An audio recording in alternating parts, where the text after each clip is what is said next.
28 साल पहले 21 साल के एक युवा ने योग दीक्षा ली और योगी बन गया। वही युवा पिछले 5 साल से भारत के सबसे बड़े प्रदेश उत्तर प्रदेश का मुख्यमंत्री है और आज चुनावी मैदान में अपने विरोधियों को ललकार रहा है। राज्य में विधानसभा के चुनावों की गर्मी बढ़ रही है और आज हमारे साथ हैं उत्तर प्रदेश के मुख्यमंत्री श्री योगी आदित्यनाथ। योगी जी, हमसे जुड़ने के लिए आज आपका बहुत बहुत धन्यवाद। धन्यवाद जी आपका। सबसे पहले आपको बहुत बहुत बधाई, आज आपने यहां से नॉमिनेशन फाइल किया। आपको हम लोगों की हार्दिक शुभकामनाएं। धन्यवाद। आखिरकार गोरखपुर ही आप वापस आए, विधानसभा का चुनाव भी आप यहीं से लड़ रहे हैं। गोरखपुर आपकी कर्मभूमि भी रही है, यहां से आपका आध्यात्मिक जुड़ाव भी रहा है। आप गोरखपुर ही वापस क्यों आए? बात चल रही थी मथुरा जाएंगे, अयोध्या से चुनाव लड़ेंगे, गोरखपुर में ये क्या खास बात? देखिए, गोरखपुर या प्रदेश अब मेरे लिए कोई अपरिचित नहीं है। हां, पार्टी ने मुझसे भी पूछा था और मैंने पार्टी के ऊपर भी छोड़ा था। भारतीय जनता पार्टी एक लोकतांत्रिक पार्टी है और भारतीय जनता पार्टी हर उस पर विचार करते हुए तय करती है और मैं आभारी हूं आदरणीय प्रधानमंत्री जी का, राष्ट्रीय अध्यक्ष जी का, पूरे संसदीय बोर्ड का कि उन्होंने मुझे गोरखपुर से पार्टी का प्रत्याशी बना करके पहली बार विधानसभा चुनाव लड़ने के लिए आज नामांकन भरने की अनुमति दी। और आज मैंने भारतीय जनता पार्टी के एक अधिकृत प्रत्याशी के रूप में गोरखपुर विधानसभा सीट से अपना नामांकन फाइल किया है। योगी जी, मैं सबसे पहला सवाल आपसे राजनीतिक सवाल पूछूंगा। 2017 में आप लोगों ने यहां पे इतिहास रचा। आप लोगों को 312 सीट मिली, आपके गठबंधन को 323 सीटें मिली। एक क्लीन स्वीप था। इससे ज्यादा अच्छा 403 सीट में इतनी सीट आ जाना एक अपने आप में उस वक्त बहुत बड़ा अचीवमेंट माना गया। इस वक्त इस चुनाव में आप लोग फिर से 300 का नारा दे रहे हैं, इस बार 300 पार दोबारा। क्या आपको लगता है कि यह इस बार हो पाएगा? देखिए, लोकतंत्र में जन विश्वास किसी भी राजनेता के प्रति एक बहुत बड़ी उपलब्धि के रूप में इसको देखा जाना चाहिए और इसमें कोई संदेह नहीं है कि प्रधानमंत्री मोदी जी के प्रति उत्तर प्रदेश और देश ने जो विश्वास व्यक्त किया है 2014 में, 2017 में उत्तर प्रदेश के अंदर, 2019 में फिर देश ने, वह अन्य राजनेता देश की आजादी के बाद हासिल कर पाए हो दिखाई नहीं देता है। इतना प्रचंड जन समर्थन, और वह केवल मुद्दों के आधार पर नहीं बल्कि उन कार्य पद्धतियों के आधार पर जिन्होंने वैश्विक मंच पर भारत की प्रतिष्ठा का प्रश्न रहा हो, भारत के समग्र विकास का रहा हो, गरीब कल्याणकारी योजनाओं का रहा हो, आंतरिक और बाह्य दोनों सुरक्षा के मोर्चे का मुद्दा रहा हो या आस्था का सम्मान का रहा हो, जो कभी नहीं हुआ। मोदी जी ने देश के अंदर उस प्रकार के कार्य करके आम जनमानस के विश्वास को जीता है। यही कारण है कि जो एक आम नागरिक का विश्वास प्रधानमंत्री जी के प्रति है, वह विश्वास आज बीजेपी को इस भारी समर्थन के रूप में देखने को मिल रहा है। और मेरा मानना है कि उत्तर प्रदेश 5 वर्षों में जिस जीवन के प्रत्येक क्षेत्र में जो कुछ भी कर पाया है, ये प्रधानमंत्री मोदी जी का मार्गदर्शन, उनकी प्रेरणा इसके पीछे रही है। और मेरा यह मानना है कि बीजेपी की उत्तर प्रदेश की डबल इंजन की ये सरकार जन विश्वास पर खरा उतरेगी।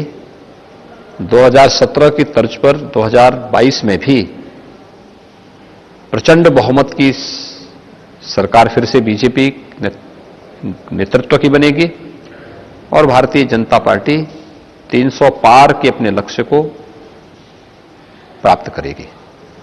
योगी जी, अगर जितने भी अभी तक सर्वे आए हैं, अगर आप सर्वे देखें तो भारतीय जनता पार्टी को 230 से 260 तक सीट बताई है। अलग अलग सर्वे ने अलग अलग वो दिया है। समाजवादी पार्टी की काफी बढ़ोतरी हुई है, पहले उनकी 40 प्लस कुछ सीटें थी, 43 सीटें थी, अब करीब 100 से ऊपर 150 की तरफ भी जाता हुआ दिखाई दे रहा है। क्या आप इस बात को मानते हैं कि ऐसा हो सकता है? आपको लगता है कि 2014 में भाई बहन की पार्टी को भी लोगों ने बहुत हाईलाइट किया था? क्या हुआ था? 2 सीट पाई ना यूपी में। उस समय की प्रदेश की सत्ताधारी दल के बड़े बड़े दावे थे।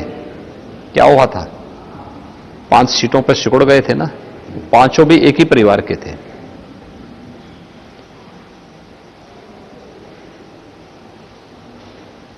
दो 2017 में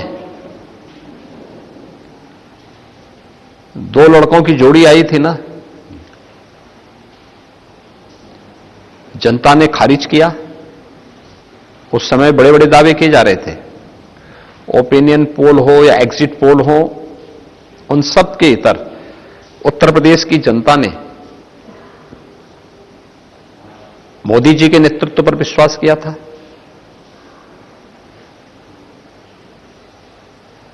भारतीय जनता पार्टी को अपना समर्थन दिया था। 2019 में महागठबंधन बन गया था।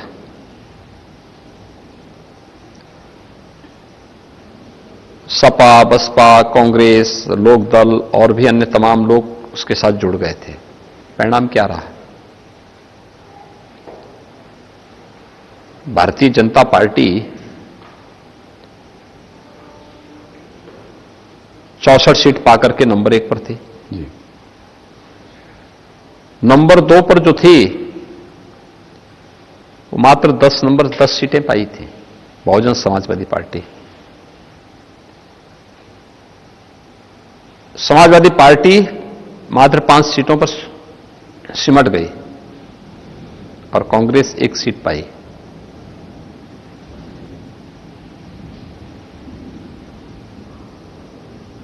इस चुनाव में भी आप यही देखेंगे। जी, उस वक्त भी सर्वे आपको कम सीटें दी। मैं क्या कह रहा हूं ना, देखिए, सर्वे, ओपिनियन पोल और एग्जिट पोल दोनों, आप तीनों चुनावों का देख लें। जी। तीनों चुनावों में क्या ट्रेंड है और मतदान का ट्रेंड क्या है। मोदी जी की लोकप्रियता में कोई कमी नहीं, बढ़ोतरी हुई है। जी। वैश्विक मंच पर भारत की प्रतिष्ठा बढ़ी है। आंतरिक और बाह्य सुरक्षा के मोर्चे पर भारत पहले की तुलना में 7 वर्ष पूर्व की तुलना में बहुत बेहतर स्थिति में है। उत्तर प्रदेश के अंदर 5 वर्ष के दौरान सुरक्षा के मुद्दे पर एक बेहतरीन स्थिति में हम लोग आए हैं। निवेश की व्यापक संभावनाएं यूपी के अंदर बनी हैं। रोजगार के सृजन हुए हैं। युवाओं को नौकरी पारदर्शी तरीके से मिलती हुई दिखाई दी है। अन्नदाता किसानों के भविष्य के लिए और अन्नदाता किसानों की खुशहाली के लिए नया करने की एक व्यवस्था हुई।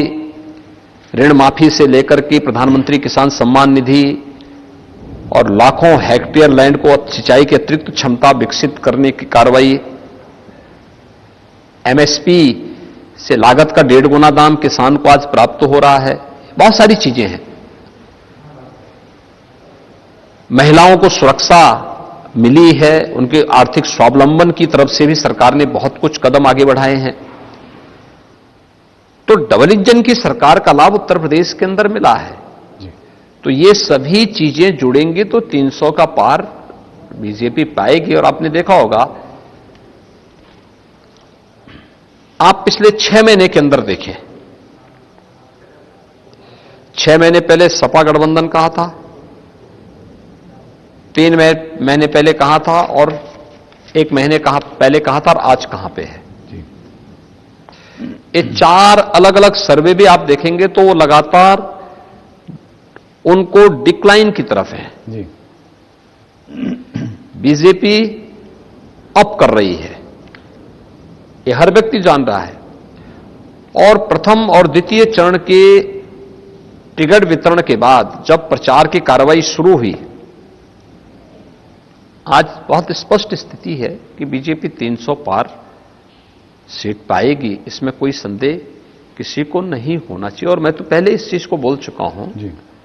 देखिए, ये चुनाव अंततः 80-20 का होना है। 80 में बीजेपी को रहना है, 20 में बाकी शेष दलों को रहना है। ये 80-20 की जब आपने बात की, हमारे मंच पे भी की, पहले भी की, तो लोगों ने इसको ऐसे इंटरप्रेट किया कि 80% हिंदू और 20% मुसलमान। क्या इसको इस तरीके से देखा? देखिए, कोई सोच किस रूप में रहा है, लेकिन मेरा यह मानना है कि 80% वे सकारात्मक भाव के साथ कार्य करने वाले लोग हैं, जिन्होंने उत्तर प्रदेश के अंदर सुरक्षा के बेहतर वातावरण को स्वीकारा भी है और उसको अनवरत वे बनाए रखना चाहते हैं, जिन्होंने प्रदेश के 5 वर्ष के अंदर डबल इंजन की सरकार के विकास के इंफ्रास्ट्रक्चर डेवलपमेंट से जुड़े हुए कार्यों को नजदीक से महसूस किया और उसका लाभ भी लिया है, देखा है, नजदीक से देखा कि ये उत्तर प्रदेश के लिए, वर्तमान और भावी पीढ़ी के लिए आवश्यक है। एप्रिशिएट किया उन्होंने।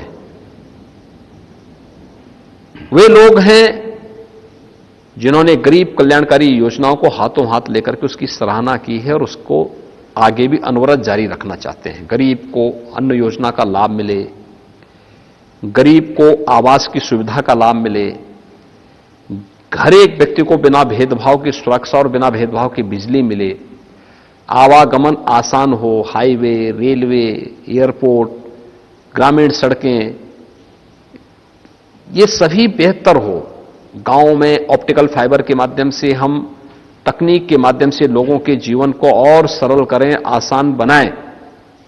इसके लिए जो प्रयास, जो लोग सोचते हैं, वह एक सकारात्मक ऊर्जा से भरपूर वह संख्या है जो 80% से ऊपर है, जो बीजेपी का साथ देगी। हां, जिनको लगता है कि सुरक्षा उनके अनैतिक और अवैध गतिविधियों पर लगाम है और ये हर हाल में ये बैरियर हटना चाहिए, तो वह कभी भी बीजेपी को स्वीकार नहीं कर सकती है। जिन्हें लगता है कि गरीब का कल्याण नहीं होना चाहिए, ये अन्न योजना क्यों मिल रही है, क्योंकि अब तो पहले इत्र वाले मित्र के घर में सारा पैसा चला जाता था, जो विकास का पैसा सब इत्र वाले मित्र के यहां चला जाता था, तो उनको तो परेशानी होगी स्वाभाविक रूप से। वो कब प्रदेश के हितैषी रहे हैं, कब गरीब का हितैषी रहे हैं, कब महिलाओं की सुरक्षा के प्रति संवेदनशील रहे हैं, कब अन्नदाता किसानों के हितैषी रहे हैं। तो ये नकारात्मक जो आप 20% लोग बता रहे हैं, ये कौन है?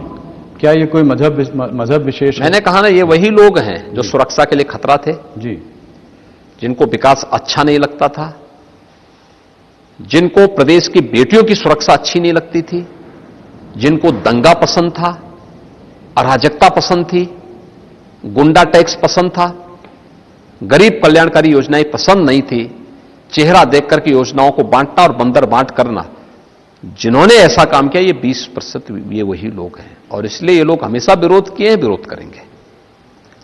तो पश्चिमी उत्तर प्रदेश में इस 80% और 20% को आप कैसे देखते हैं? मैंने कहा ना, हर वह व्यक्ति जो सुरक्षा पसंद कर रहा है, किसान कल्याण की योजनाओं को, गरीब कल्याण की योजनाओं को, रोजगार की योजनाओं को पसंद कर रहा है, विकास को पसंद कर रहा है, वह बीजेपी के साथ आएगा और 80% बीजेपी के साथ आएगा। कैराना और मुजफ्फरनगर में आपने कहा है कि जिन लोगों को बहुत गर्मी चढ़ी है उनकी आप गर्मी उतार देंगे, यहां तक कि मई जून में आप वहां शिमला बना देंगे। ये आपने एक बार नहीं कई बार कहा है। इसमें कल आप मुजफ्फरनगर जा भी रहे हैं। कौन तो इसमें बुरी बात क्या है? जी, तो कल आप जा भी रहे हैं। मुझे एक बात बताइए,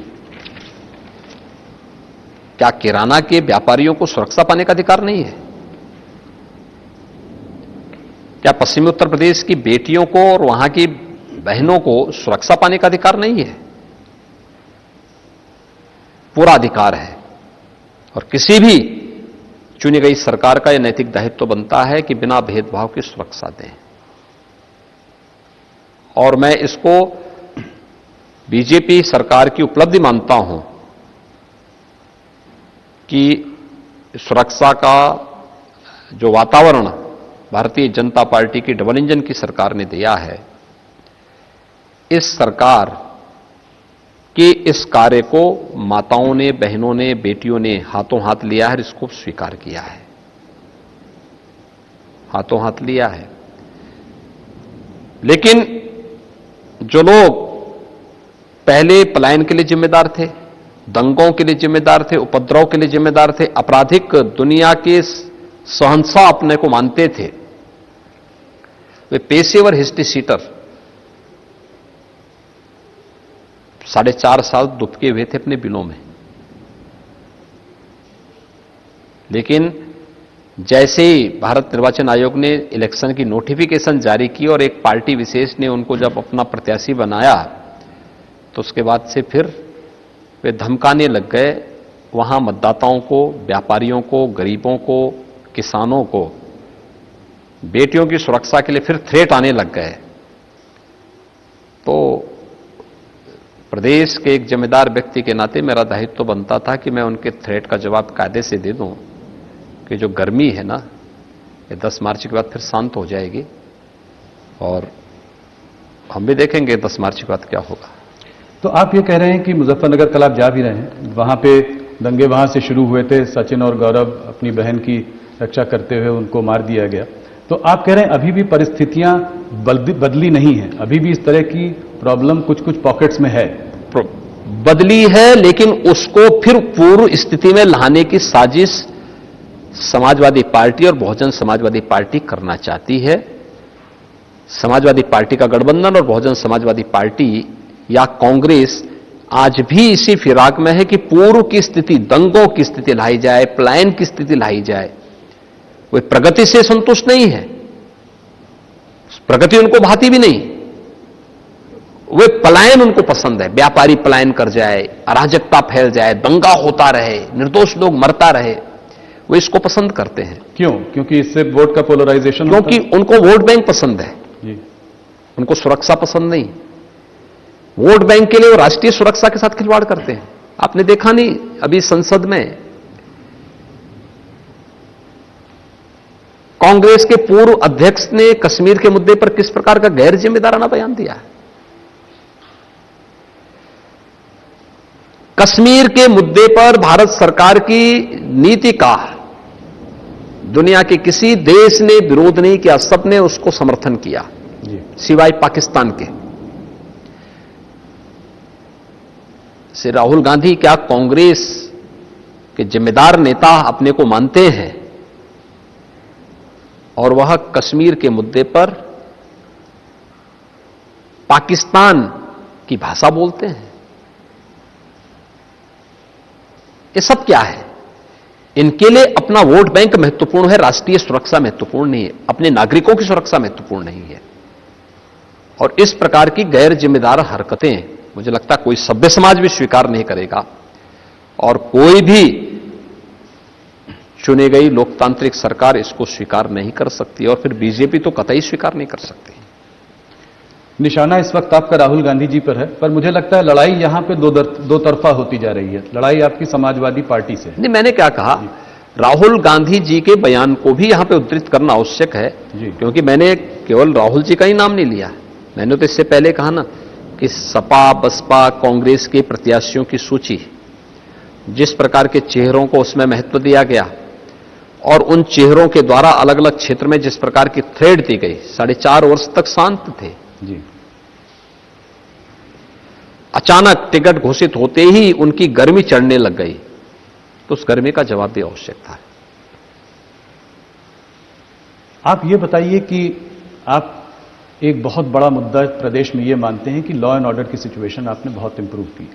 आप चुनाव का ये बड़ा भारी मुद्दा लेके, चाहे आप हों, चाहे प्रधानमंत्री हों, अमित शाह जी हों, सब लोग इसके बारे में बात करते हैं। कल ओवैसी जी पे गोली चल गई, उनके काफिले पे गोली चल गई, इसको आप कैसे देखते हैं? देखिए, हम लोकतंत्र में बैलेट पर विश्वास करते हैं, बुलेट पे नहीं।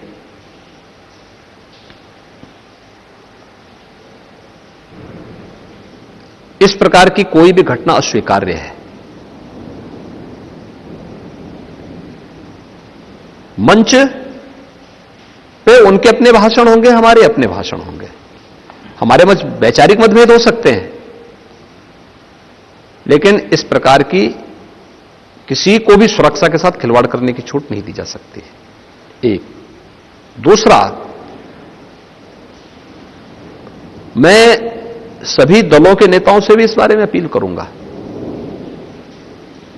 कि मंच से भाषण देते समय इस बात को ध्यान में रखें कि हर वर्ग की भावनाओं का भी सम्मान होना चाहिए। हम वोट बैंक के लिए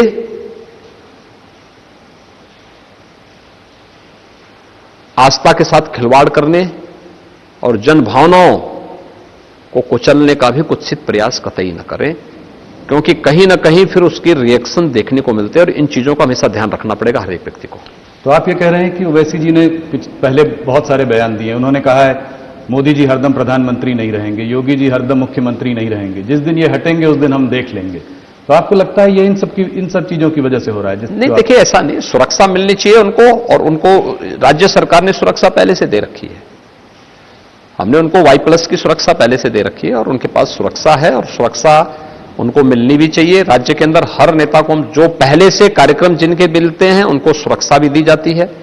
हां, ओवैसी जी कल जिन क्षेत्रों के दौरे पे गए थे उनका कोई भी पूर्व निश्चित कार्यक्रम जनपद, जिला प्रशासन को या राज्य सरकार को नहीं मिला था।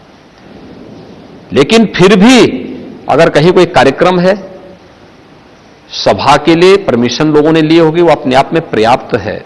उस आधार पर यह दायित्व बनता है सुरक्षा देने का, और पुलिस ने तत्परता से उन लोगों के खिलाफ कार्रवाई भी की है जो लोग इसमें संलिप्त थे।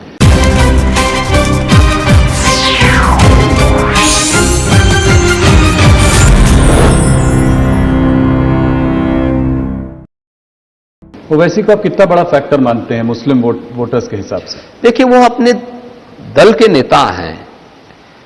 हर दल का नेता बड़ा है, कोई छोटा नहीं, कोई बड़ा नहीं। हर दल का नेता अपने आप में बड़ा है, हम उसको छोटा और बड़ा करके आंक नहीं सकते। जहां आप 80% और 20% की बात कर रहे हैं, वहां पे ऑपोजिशन समाजवादी पार्टी, स्वामी प्रसाद मौर्य, वो 85% और 15% की बात कर रहे हैं। वो इस चुनाव को बैकवर्ड वर्सेस फॉरवर्ड का कलर दे रहे हैं। आपको क्या लगता है, जहां हम राष्ट्रवाद की बात करते हैं, वो जातिवाद की बात करते हैं। हम लोग विकास की बात करते हैं तो तुष्टीकरण की बात करते हैं। हम लोग जब गरीब कल्याण की बात करते हैं तो वे परिवारवाद की बात करते हैं। सच्चाई तो ये है कि नाम भले ही समाजवादी होगा, सोच तो परिवारवादी ही है, और काम दंगावादी से आज भी उभर नहीं पाया है। ये प्रदेश का बच्चा बच्चा जानता है।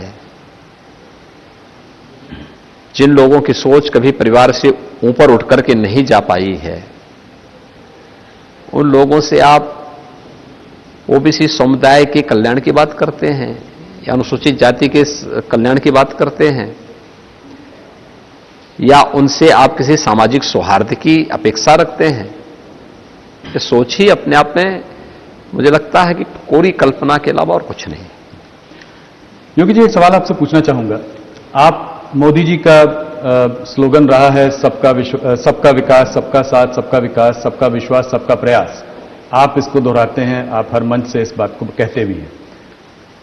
अगर आपने इतने कैंडिडेट्स अभी तक घोषित किए हैं, मगर मुसलमान कोई भी कैंडिडेट आपने घोषित अभी तक नहीं किया है। देखिए, तो आपसे मैं ये जानना चाहता हूं कि योगी आदित्यनाथ का मुसलमानों से क्या रिश्ता है?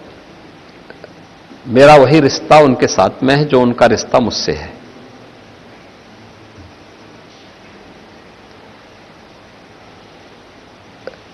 उत्तर प्रदेश सरकार में मेरे मंत्रिमंडल में एक मुस्लिम मंत्री हैं जी, श्री मोहसिन रजा जी,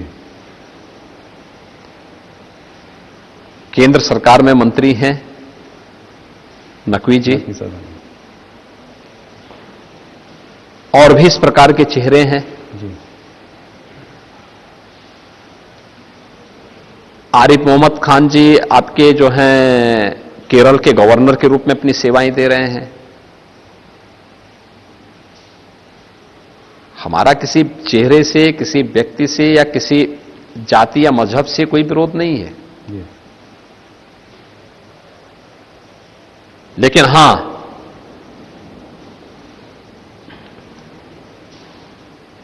जिसका विरोध भारत से है, भारतीयता से है, स्वाभाविक रूप से हमारा उससे विरोध होगा।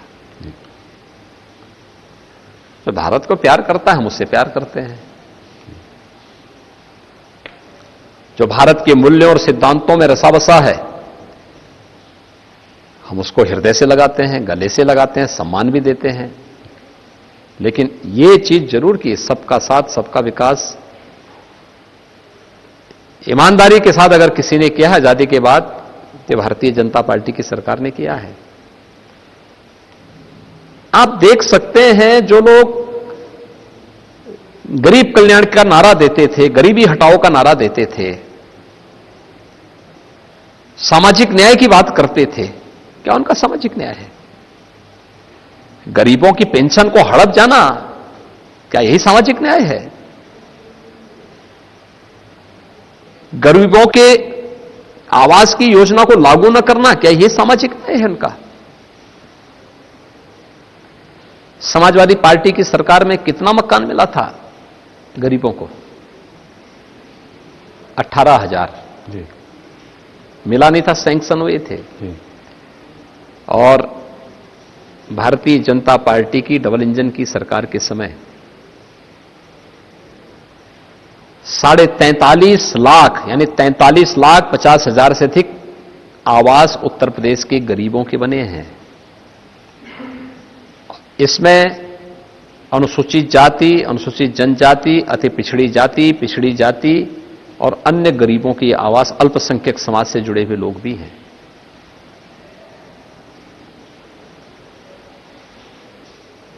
चेहरा देख करके योजना का लाभ नहीं दिया गया। आप कह रहे थे मुसलमान भी हैं। मैं क्या कर रहा हूं, सभी लोग बस में, तो वो हमारा नागरिक है भाई, क्यों नहीं उसको मिलना चाहिए? जी, शासन की योजना में कोई भेदभाव नहीं, सबको सुरक्षा, सबको योजना का लाभ, सबको सम्मान, सबको, लेकिन तुष्टीकरण किसी का नहीं होगा। हम व्यवस्था को भारत के संविधान के अनुरूप चलाएंगे। हमारी व्यवस्था व्यक्ति, जाति, मत और मजहब का आधार नहीं बन सकती। यही भारत का सेकुलर स्टेटस है। सेकुलरिज्म का मतलब हिंदू विरोध नहीं हो सकता, और सेकुलरिज्म का मतलब तुष्टीकरण भी नहीं हो सकता। बिल्कुल। और सरकार उसी दिशा में कार्य कर रही है। हम जहां बैठे हैं गोरखनाथ मंदिर में, नाथ संप्रदाय में, तो मुसलमानों से बहुत मुसलमान आपसे जुड़े हुए हैं, नाथ संप्रदाय से, और योगी और फकीर लोग तो साथ में बहुत, मैं इस परिसर में भी देखता हूं, इतनी दुकानें हैं मुसलमानों की हैं।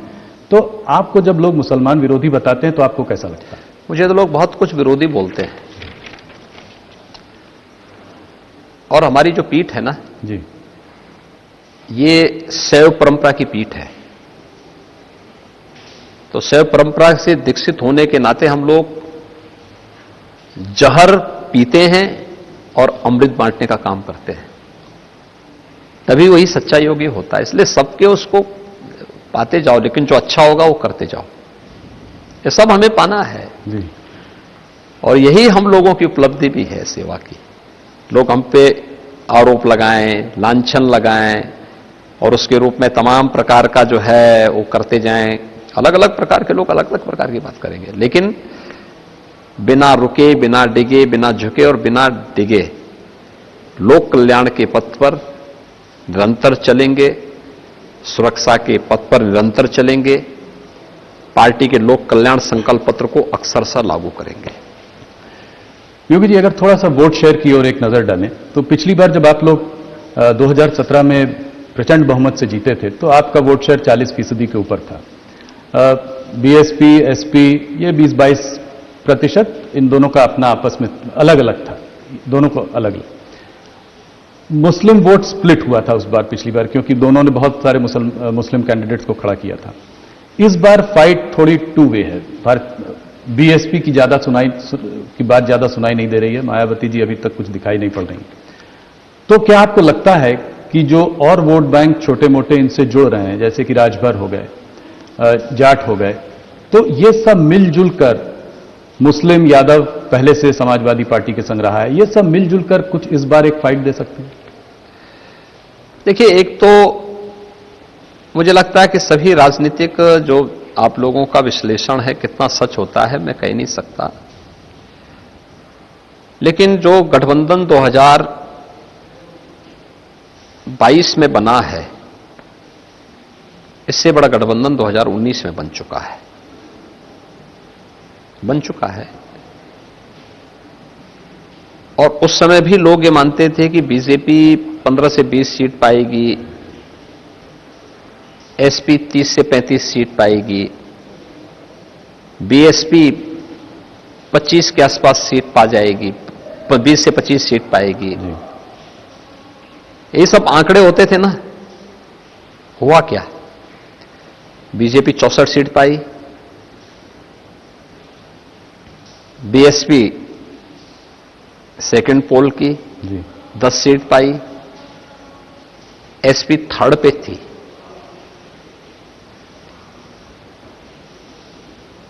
आप ये मान के चलिए कि ये जो गठबंधन है इससे बड़ा गठबंधन 19 का था। ये सभी दल तब भी एक थे।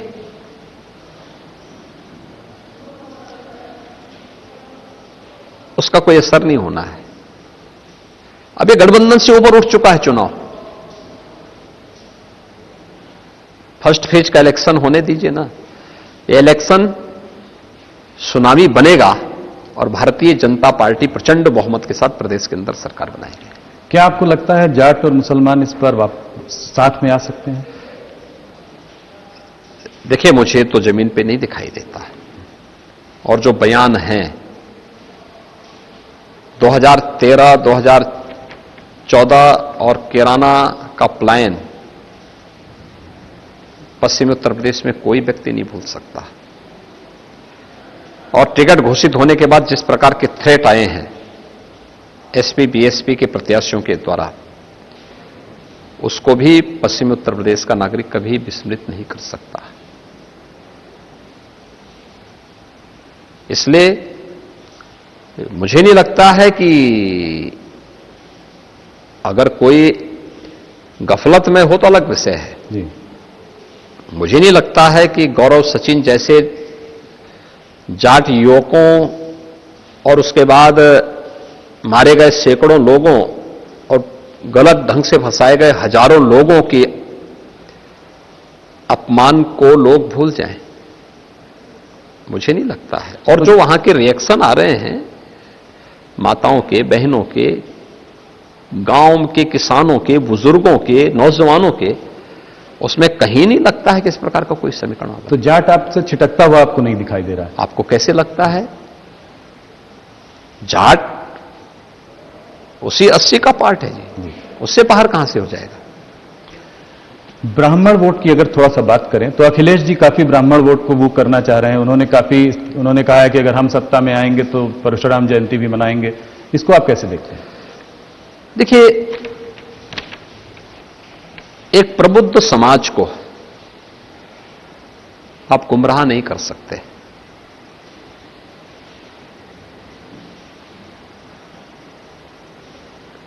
जो लोग सामाजिक व्यवस्था और इस पूरी व्यवस्था को मजबूती प्रदान करते हों, भारत की आस्था,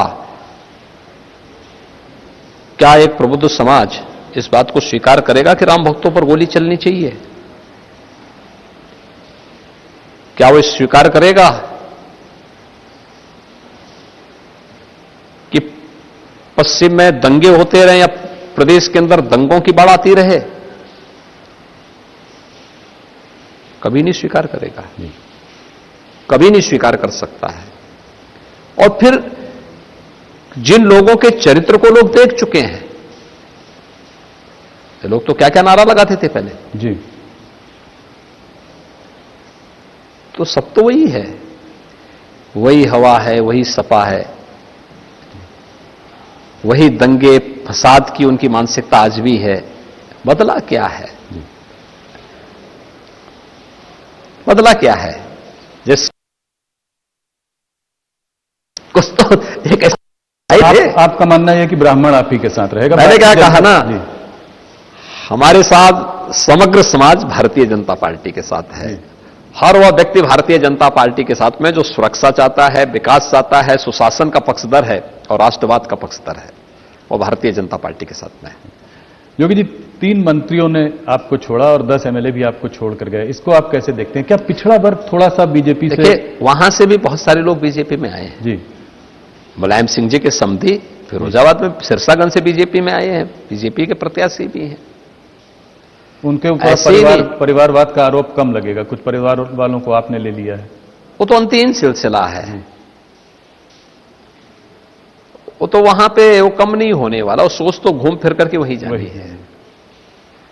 जिनको लगता था कि वहां पे गलत हो रहा है, निर्णय लेने की क्षमता नहीं है, संगठन चलाने की भी सामर्थ्य नहीं रही है, वो लोग वहां से हटे हैं कि वहां डूबने से अच्छा है हम यहां बीजेपी में आएंगे। और जो बीजेपी में आ रहे हैं, इस आश्वासन के साथ नहीं आ रहे कि टिकट पाएंगे। पार्टी की मेरिट में खड़े उतरेंगे तो पार्टी टिकट देगी, नहीं उतरेंगे तो पार्टी में कार्यकर्ता के रूप में काम करने को तैयार है। बहुत सारे लोगों ने बीजेपी ज्वाइन की है, एक लंबी श्रृंखला है इनके। पिछड़े वर्गों के लिए आपका क्या मैसेज है? कौन से ऐसा चेहरा है? क्या भूपेंद्र यादव केंद्रीय मंत्री नहीं है? जी, क्या श्री केशव मौर्य जी उत्तर प्रदेश में डिप्टी सीएम नहीं है? क्या डॉक्टर दिनेश शर्मा जी भारतीय जनता पार्टी में डिप्टी सीएम के रूप में उत्तर प्रदेश की जनता की सेवा नहीं कर रहे हैं?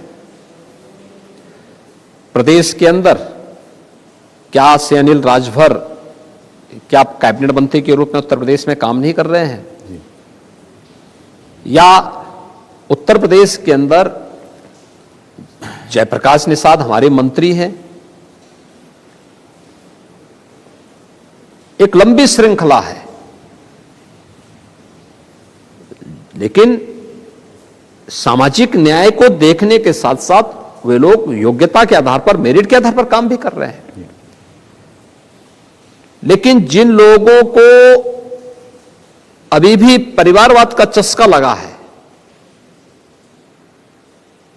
जिनको लगता था कि नहीं सामाजिक न्याय के नाम पर केवल उनके परिवार के लोगों को ही सब कुछ मिलता रहे, बाकी अन्य लोगों को न मिले,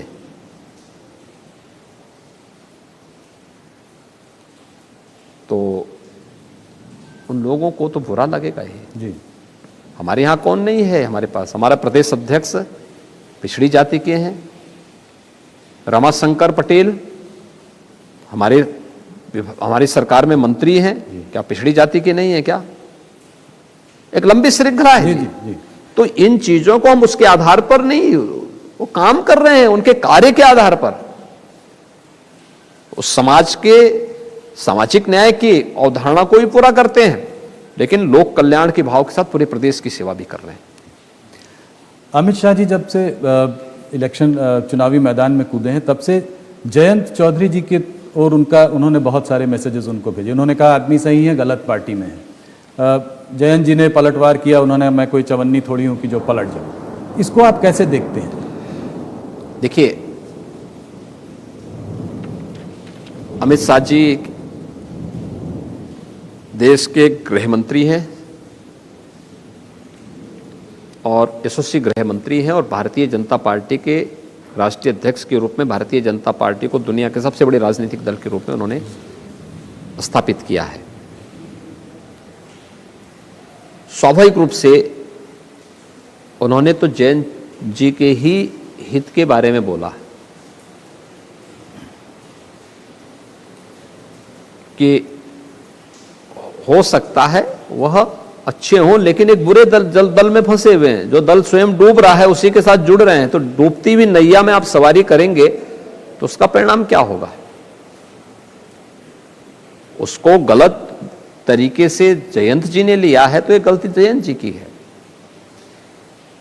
जयंत चौधरी के बारे में हर व्यक्ति जानता है कि बेचारे कभी दिल्ली से बाहर निकलते नहीं। मुजफ्फरनगर में जब दंगे हो रहे थे, जाट युवक मारे जा रहे थे, निर्दोष युवकों को फंसाया जा रहा था, किसान वहां मारे जा रहे थे, उस समय जयंत जी की सहानुभूति उन मरने वाले यूथ के साथ में नहीं थी। किसी भी परिवार के साथ सिंपैथी दर्ज करने के लिए नहीं आए थे। पूछिए ना, गौरव और सचिन के परिवार से पूछिए, क्या गए थे क्या उन लोगों के साथ मिलने के लिए? चौधरी चरण सिंह जी का सम्मान था। धर्मेंद्र प्रधान जी ने कहा चौधरी चरण सिंह जी भी दल बदलू थे। देखिए, चौधरी चरण सिंह जी एक बड़े किसान नेता थे जी। और बड़े किसान नेता के साथ साथ उनका एक सम्मान था। हम भी चौधरी साहब का सम्मान करते हैं। जो काम पश्चिमी उत्तर प्रदेश में कोई नहीं कर पाया, खासतौर पर चौधरी साहब की कर्मभूमि छपरौली में चीनी मिल 40 वर्षों से मांग हो रही थी। 1980 में मांग उठी थी कि इस चीनी मिल का यहां पर पुनरुद्धार होना चाहिए। हमने वहां नई चीनी मिल लगा दी चौधरी साहब की स्मृति में। लेकिन चौधरी साहब के उन कार्यों को आगे बढ़ाते तो उनको सम्मान भी मिलता है। एक सफल अधिवक्ता के साथ साथ एक सफल किसान नेता थे और फिर एक सफल राजनेता थे चौधरी साहब। लेकिन बाकी और लोग क्या हैं, हर व्यक्ति जानता है। इसलिए चौधरी साहब से नहीं तुलना की जा सकती उन लोगों की। धर्मेंद्र प्रधान जी ने कहा था कि वो भी उनको याद दिला रहे थे हिस्टोरिकल की हिस्ट्री इनको उनका ज्ञात नहीं है कि वो भी दल बदलते रहते थे, दल बदलू थे। चौधरी साहब का सम्मान, मैंने कहा चौधरी साहब का सम्मान था जी। जिस भी तरीके से रहे होंगे उनका अपना सम्मान था जी। आपको लगता है किसान बिल की वजह से आपको पश्चिमी उत्तर प्रदेश में कोई कठिनाई है? इसके वजह से कुछ माहौल ऐसा बन गया है? यूपी में किसान आंदोलन का कोई भी मतलब नहीं था और उत्तर प्रदेश के किसानों ने जब किसान बिल पास हुए थे इसका समर्थन उस समय किया था। स्वयं मुख्यमंत्री आवास पे आकर के किए थे। बाद में किन कारणों से धरने पर बैठे वो अलग विषय हो सकता है, लेकिन आप किसी भी उत्तर प्रदेश के किसान से पूछेंगे, वह उत्तर प्रदेश सरकार और भारत सरकार के द्वारा जो भी सहायता दी गई, कृषि ऋण से लेकर के प्रधानमंत्री किसान सम्मान निधि तक, उन सभी योजनाओं के साथ जुड़े हुए हैं। लड़की हूँ, लड़ सकती हूँ, 40% जो है लड़कियों को, महिलाओं को टिकट दिया जाएगा, इसका कोई असर होगा? 6% वोट शेयर था पिछली बार। आपको लगता है कि कुछ कांग्रेस? अब देखिए, कांग्रेस पार्टी एक राजनीतिक दल तो है ही जी। अब उनको उतने लोग मिले कि नहीं मिले, एक प्रश्न तो ये। दूसरा ये है कि जनता जनार्दन कितना उनको पसंद करती है, कितनी उनकी लोगों की उपस्थिति है, ये भी देखती है। इसलिए जो है राजनीतिक दल के रूप में उनको चुनाव लड़ने का पूरा अधिकार है। जन समर्थन कितना मिलता है ये 10 मार्च बता ही देगा। अखिलेश यादव और शिवपाल जी के खिलाफ उन्होंने कोई कैंडिडेट खड़ा नहीं किया, कुछ साठगांठ है आपको लगता है? ये सांठगांठ तो 2019 में भी थी। इस दल आपस में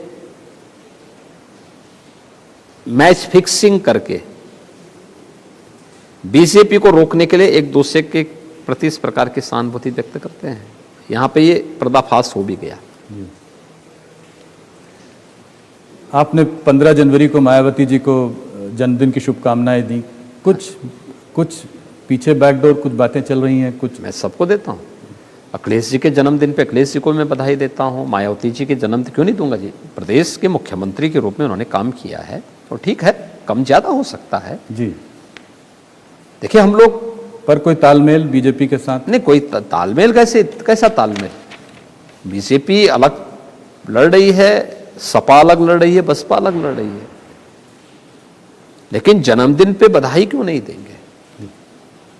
और सामान्यतः प्रदेश से जुड़ी हुई योजनाओं पे मैं चर्चा करता हूं, लोगों से बातचीत भी करता हूं, टेलीफोन से बातचीत करता हूं। मुलायम सिंह जी अस्वस्थ थे, मैं उनको देखने के लिए भी गया था। जी, देखिए चुनाव अपनी विषय है, लेकिन बातचीत करना, प्रदेश की जनता के हित के लिए बातचीत करना, किसी मुद्दे पर एक दूसरे के साथ अपनी बातों को शेयर करना, वो दूसरी विषय है और होना भी चाहिए। मुझे लगता है कि स्वस्थ लोकतंत्र की आवश्यकता है।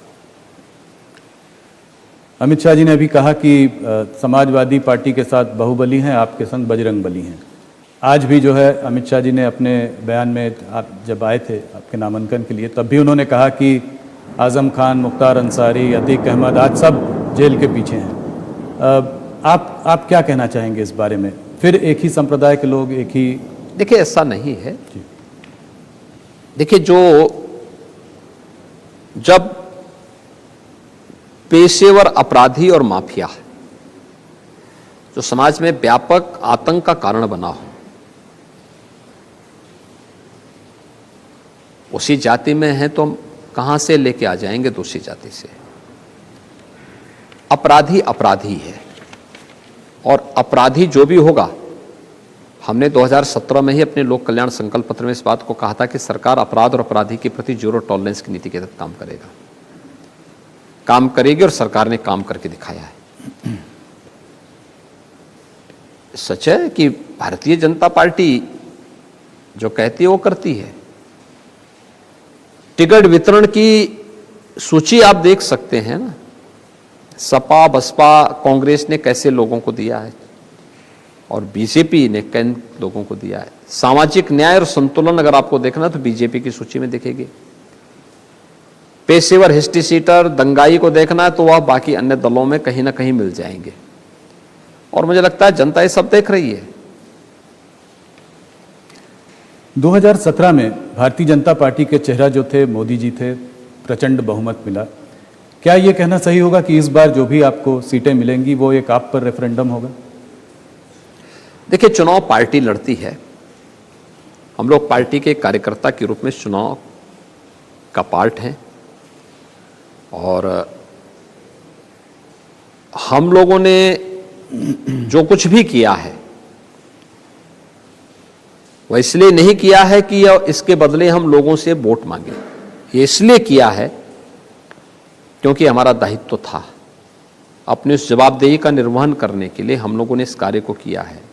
और हम चुनावी मैदान में इसलिए हैं जिससे जो सुरक्षा मिली है, जो डेवलपमेंट के कार्य प्रारंभ हुए हैं, जो गरीब कल्याणकारी योजनाएं प्रदेश के अंदर लागू हुई हैं और तीव्रता के साथ आगे बढ़ रही हैं, ये अनवरत चलते रहना चाहिए, इसमें और गति आनी चाहिए। इसके लिए भारतीय जनता पार्टी प्रदेश के अंदर आवश्यक है। तो उसको आप अपना रेफरेंडम कहेंगे कि इस बार जो है? मैंने कहा ना, हमारे लिए तो हर दिन अपने आप में एक परीक्षा होती है जी।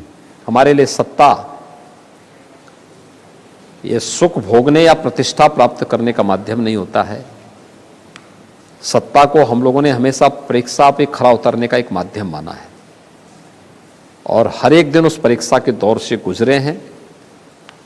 हर एक मुद्दे पर इन कार्यक्रमों को आगे बढ़ाया है, चाहे वह कोरोना प्रबंधन हो, पूर्वी उत्तर प्रदेश में इंसेफ्लाइटिस के उन्मूलन का हो, बहुत बड़ा काम किया, या फिर प्रदेश के अंदर गांव, गरीब, किसान, नौजवान, महिलाएं और समाज के प्रत्येक तबके के हितों को संवर्धन करना हो, या इंफ्रास्ट्रक्चर डेवलपमेंट के बड़े बड़े प्रोजेक्ट को प्रदेश के अंदर लागू करने का हो। और कुछ तो ऐसे कार्य हुए हैं जो 70 वर्षों में नहीं हो पाए थे। अनुमान करिए, 70 वर्षों में प्रदेश के अंदर 12 गवर्नमेंट मेडिकल कॉलेज बने थे। आज डबल इंजन की सरकार 33 नए मेडिकल कॉलेज प्रदेश में बना रही है, जिसमें 17 चालू हो चुके हैं। बाकी 16 पर कार्य चल रहा है वर्तमान में। इसी प्रकार से प्रदेश के अंदर एक्सप्रेसवे का देखेंगे, 70 वर्षों में 1.5 एक्सप्रेसवे बन पाया था। आज प्रदेश में 9 एक्सप्रेसवे का कार्य चल रहा है। पूर्वांचल एक्सप्रेसवे राष्ट्र को समर्पित हो गया है। बुंदेलखंड एक्सप्रेसवे युद्ध स्तर पर कार्य चल रहा है, अपने अंतिम चरणों में चल रहा है। गोरखपुर लिंक एक्सप्रेसवे प्रगति पर है। गंगा एक्सप्रेसवे पर काम प्रारंभ हुआ है। दिल्ली मेरठ 12 लेन का एक्सप्रेसवे चालू हो चुका है। गोरखपुर से सिलीगुड़ी, काशी से कोलकाता, लखनऊ से कानपुर, ये बनने की प्रक्रिया के साथ आगे बढ़ चुके हैं। ये फर्क बहुत स्पष्ट है और ये हर एक क्षेत्र में, एयर कनेक्टिविटी में 2070 वर्षों में उत्तर प्रदेश के अंदर 2 सिटी वायु सेवा से जुड़े थे, लखनऊ और वाराणसी। इस समय 9 सिटी 75 स्थानों पर देश और दुनिया के अंदर वायु सेवा की सुविधा दे रही है और हम लोग 11 नए एयरपोर्ट बना रहे हैं जी। 5 आने वाले समय 5 इंटरनेशनल एयरपोर्ट वाला यूपी पहला राज्य होगा। जेवर का हमारा एयरपोर्ट एशिया का सबसे बड़ा एयरपोर्ट बनने जा रहा है। ये चीजें अगर आप देखेंगे तो ये जो परिवर्तन हुआ है, ये परिवर्तन पिछली सरकारों का इस सरकार के उस फर्क को बहुत साफ कर देता है। योगी जी, भारतीय जनता पार्टी एक बहुत बड़ी पार्टी है। स्वाभाविक है थोड़ी बहुत खेमेबाजी यहाँ पर भी है। मोदी जी ने कुछ महीनों पहले आपके ऊपर हाथ रखा और एक बहुत बड़ा स्ट्रांग मैसेज पार्टी को दिया कि सब एक साथ हैं, सब एक साथ लड़ रहे हैं। आप अपनी केमिस्ट्री मोदी जी के संग कैसे देखते हैं? कब मिले थे आप उनसे पहली बार? देखिए, मोदी जी देश के नेता हैं, पार्टी के सर्वोच्च नेता भी हैं और एक अभिभावक के रूप में उनका सानिध्य और मार्गदर्शन प्रधानमंत्री के रूप में भी, नेता के रूप में भी सदैव मिलता है। वे अभिभावक हैं। अभिभावक से मतभेद होने का तो प्रश्न ही नहीं होता जी। जी जी, नहीं, बहुत सपोर्ट किया, हर मन से आपके बारे में बहुत हम लोग जो भी कर रहे हैं जी और जो कुछ भी कर पाए हैं वह प्रधानमंत्री मोदी जी के ही मार्गदर्शन में हमें सफलता प्राप्त हो पाई।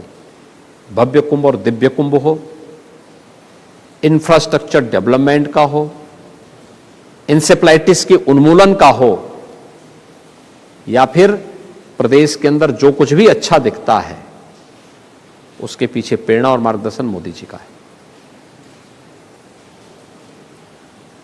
आज अमित शाह यहाँ पे आए, उन्होंने आपके काम की बहुत सराहना की। आपने भी अमित शाह जी के काम की बहुत सराहना की। आपने कहा आज भारतीय जनता पार्टी को सबसे बड़ी पार्टी उन्होंने बनाया है। 2014 में उन्होंने जो यूपी में बीजेपी की जो साख बनाई, 2017 में जो क्लीन स्वीप हुआ उसमें उनका योगदान, आपकी इस केमिस्ट्री की भी आज बहुत चर्चे हुए। देखिए, हम तो हमेशा बोलते हैं जी, अमित शाह जी देश के यशस्वी गृह मंत्री हैं। भारतीय जनता पार्टी में के राष्ट्रीय अध्यक्ष के रूप में और उत्तर प्रदेश के प्रभारी के रूप में उन्होंने जो कार्य किए हैं यूपी में, हर एक ने उसको स्वीकारा।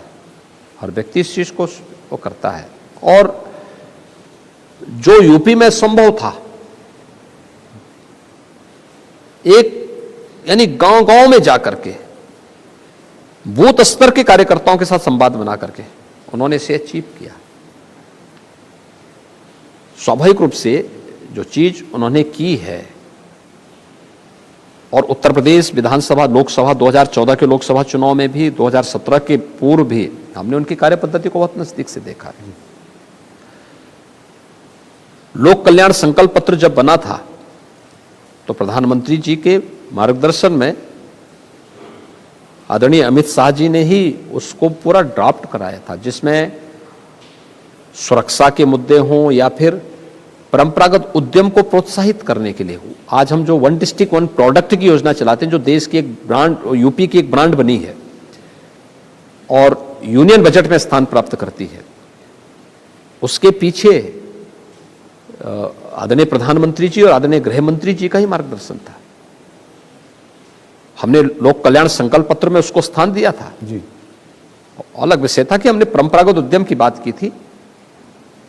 एक जनपद एक उत्पाद का नाम बाद में हमने प्रधानमंत्री जी की प्रेरणा से उसका नाम दिया। लेकिन ये उस समय ही ये सारी चीजें हुई थी।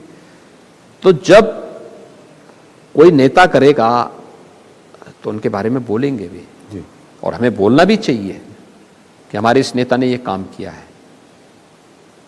उन्हें इसका लाभ मिलना भी चाहिए, वो सम्मान मिलना भी चाहिए, उस सम्मान के हकदार है, हमने सम्मान दिया है। और मैं आभारी हूं कि आज वो मेरे नामांकन में जी यहाँ उन्होंने पे भी आए भी। आज आपके मीडिया सलाहकार ने एक रोचक ट्वीट भी किया, आप दोनों की पिक्चर साथ में डाली और कहा जो पत्रकार गड़बड़ कर रहे हैं उनकी रातों की नींद उड़ जाएगी ये देखकर।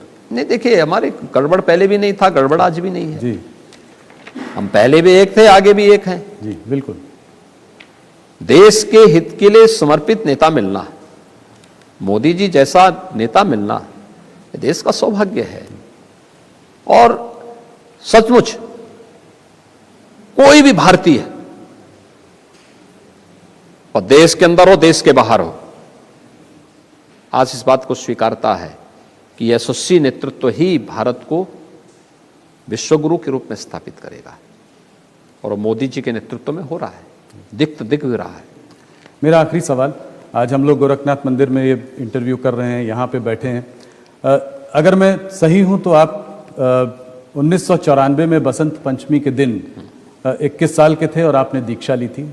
अभी बसंत पंचमी का कल ही, जी कल है। बसंत पंचमी। मैंने कहा ऐसे माहौल में थोड़ा सा इस बारे में बताएं, वहां से यहाँ तक का सफर कभी देखिए, आपने सोचा था कि... मेरी दीक्षा बसंत पंचमी के दिन 1994 में हुई थी जी, लेकिन मैं उससे 1 साल पहले ही यहाँ आ चुका था। और मैं अपने यानी इस गोरक्ष पीठ के तत्कालीन पीठाधीश्वर पूज्य महंत अवैधनाथ जी महाराज के संपर्क में 1989 में आ गया था। तो 1989 से लेके 92 तक मेरा उनके पास आना जाना था। उसके बाद फिर 93 में मैं यहाँ आ गया था, तो 1 साल उनके सानिध्य में मैं यहाँ पे था। और फिर 94 में बसंत पंचमी के दिन उन्होंने मुझे यहाँ पे योग की दीक्षा दी और इस संप्रदाय में दीक्षित किया। तो बसंत पंचमी की वह तिथि थी जब मैंने इस संप्रदाय में विधिवत दीक्षा लेकर के प्रवेश किया था। और मैं हमेशा उनको अपना आराध्य मानता रहा हूँ। और मेरे पूज्य गुरुदेव ही नहीं थे, बल्कि मेरे लिए सब कुछ थे। और आज भी मैं वही सम्मान, वही भाव उनको प्रति रखता हूँ। योगी जी, आप हमसे आज जुड़े, आपने हमारे सारे सवालों का जवाब दिया। गोरखपुर से आज आपने नॉमिनेशन फाइल किया है। हम सब की ओर से आपको इस चुनाव के लिए बहुत बहुत शुभकामनाएं। बहुत बहुत धन्यवाद। धन्यवाद जी, बहुत बहुत धन्यवाद।